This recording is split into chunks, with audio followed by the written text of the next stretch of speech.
Exactly 1 year ago today, in this sparring match between Denis Shapovalov and Kirill, we can see how difficult it is for Denis to hold Kirill, and Kirill is successful in hooking Denis, and here Denis is looking weaker. And in this sparring match 3 months ago, we can see that now Kirill is not able to even move Denis from the center. And in this arm wrestling match between Denis and David Dadikian a year ago, we can see that Denis's arms are very small. And if we look at some of the recent arm wrestling sparrings of Denis and David Dadikian, now David is not even able to hold Denis, whereas David is considered a very powerful arm wrestler. Now Denis can defeat David very easily. This shows that Denis has worked very hard to recover, and this is something we have never seen an arm wrestler do, which is amazing. A few years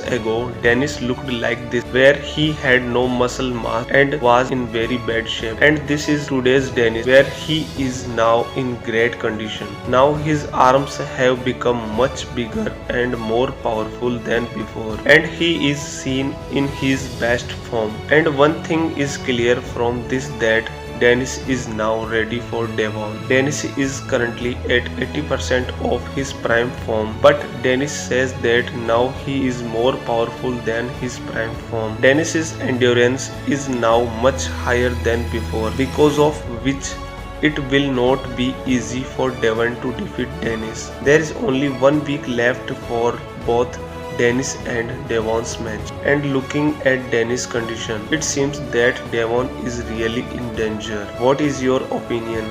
Write in the comment box what you think.